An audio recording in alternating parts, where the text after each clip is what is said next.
Long time ago, when the world was younger and the forests held secrets whispered only to the wind, lived a brave and proud people called the Ngwa. They lived far away in a place called Umunoha, but their hearts were restless.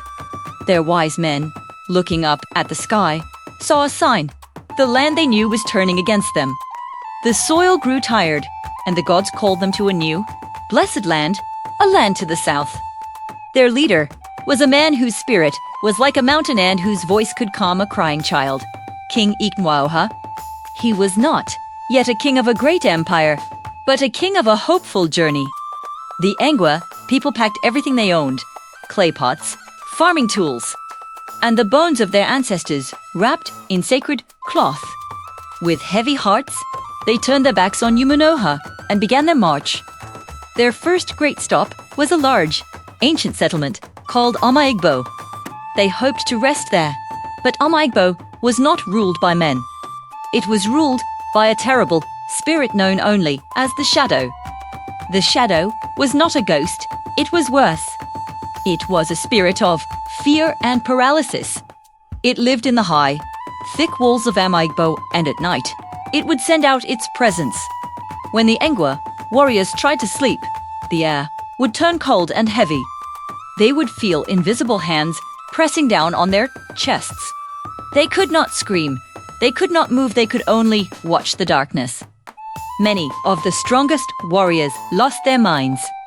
They would wake up screaming, seeing the shadows form a shifting, oily blackness with 1,000 cold eyes. They tried to fight it with their spears, but how do you stab a shadow? One night, Adaku, a young woman known for her strong will, stood before King Eke-Nwaoha. Her face was etched with pathetic sorrow. She had lost her own brother to the shadow's madness. "My king," she whispered, her voice shaking but firm. "We fight with metal, but this enemy is grief. We must fight it with hope." King Eke-Nwaoha listened. He gathered the remaining warriors. Instead of attacking the shadows they saw, he told them to remember. Remember the good soil. Remember the children. Remember why we walk. That night, when the shadow came, instead of fighting, the Ngwa people did the only thing it did not expect. They sang. They sang the songs of their ancestors. They sang the lullabies their mothers sang. They sang of the new land. The sound was not a war cry. It was a waltz to born life. The shadow hated it. The happy sound hurt it like fire. It shrieked a sound like metal tearing and tried to smother the song, but the Ngwa sang louder, with tears and sweat. By dawn, the shadow was gone. It had been pushed back by the sheer, pathetic refusal to surrender their hope. With a powerful victory that cost them only sadness, the Ngwa marched out of Ama-Igbo and southward. The journey continued through the thick, dangerous forests toward Ezinihitte. Here, the dangers were not spirits, but the hunger, the rain, and the weariness that turned good men mean. This was the most pathetic part of their journey. Many elderly ones grew tired. Their legs failed. They had to be carried. The children cried for water, and the food ran low. King Eke-Nwaoha, who carried no weapon but his royal staff, walked at the very end of the line, making sure no one was left behind. In the deepest, darkest wood of Ezinihitte, they came to a crossroads. On one path, the smell of fresh water was strong, but the path was narrow and guarded by a fierce, giant python that saw all men as food. On the other path, there was a small, dusty trail that seemed to go nowhere, but it was safe from the beast.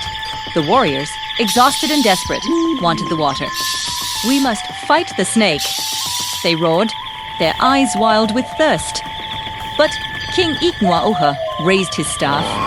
No, a king leads his people safely, not into a fight that greed asks for. He pointed to the dusty path. He led them through 3 days of painful, dry marching, refusing to lose even one life to a moment of greedy thirst. They dug roots for water and ate the last of their dried yams. It was a lesson in self-control. They learned that the greatest warrior is the one who chooses the hardest path for the safety of his people. Many complained, many wept, but they lived. Finally, they saw a gleam in the distance, the majestic, powerful Imo River. This was the edge of the promised land. But the river was not empty. The Engwa people were strong on land, but they knew little of water. The river was guarded by powerful river spirits. These spirits were beautiful and terrible.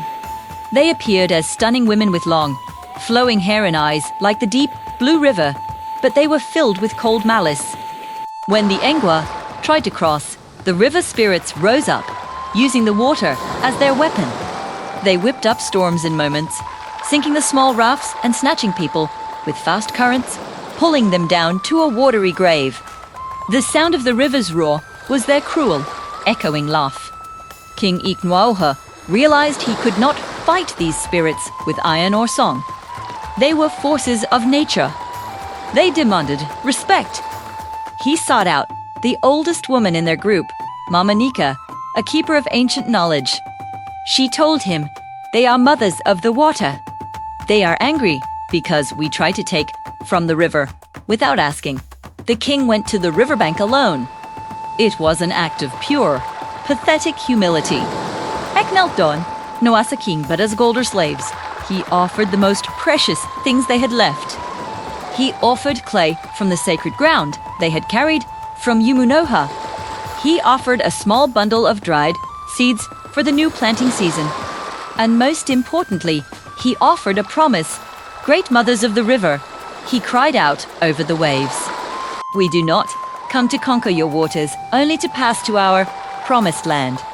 We promise to respect you, to never poison your children, the fish, and to honor your mystery. We offer you the future of our land and the memory of our old home." The river grew silent. The waves calmed. A voice, cold but clear, echoed from the mist. "You speak with a true heart. Mortal, you may pass. But remember your promise. If your children forget, the river will rise up and take what is owed." The land they stepped onto was everything the wise men had promised. The soil was soft and black, waiting to be farmed. The air was sweet. This was the end of their tragic, difficult journey. The Engwa, warriors, who had fought a shadow with a song, defeated thirst with patience, and won over river gods with a promise, finally dropped their loads and declared this place their new home. They spread out. King Eke-Nwaoha settled the core of his people in the area they would call Ngwal, the land of the Engwa, the central, first settlement, the heart of their endurance and victory. Became Isiala-Ngwa, the east, head, source of Engwa, a large group of his cousins, those who had kept the faith in the dark, marched slightly further north and west and established their own prosperous region called Ohuhu, the land that honors the Oho tree, staff. King Eke-Nwaoha, who had started as the leader of a migrating tribe, became the first great king of a settled, powerful people. His rule was legendary. He ruled not with iron and fear, for he had learned how useless they were against true evil, but with patience, humility, and the powerful, shared memory of their journey. The warriors of Isiala-Ngwa became famed across the land. They were not only known for their strength with a spear, but for the knowledge that fear can be defeated by a song, and a powerful god can be won over by a humble gift of clay. And so, the Engwa people thrived, never forgetting the darkness of Ama-Igbo, the pathetic thirst of Ezinihitte, or the beautiful terror of the Imo River. Every child was told the story of King Eke-Nwaoha, the king who taught them that the true greatness of a warrior is not how much blood he spills, but how much hope he keeps alive in the hearts of his people. The spirits of the land watched over them, satisfied that the Engwa people had earned their right to walk upon the soil. That's a wrap on today's story. I'd love to hear what you took away from it, so drop your thoughts in the comments below. If you enjoyed this, give it a thumbs up and hit that subscribe button for more amazing stories coming your way.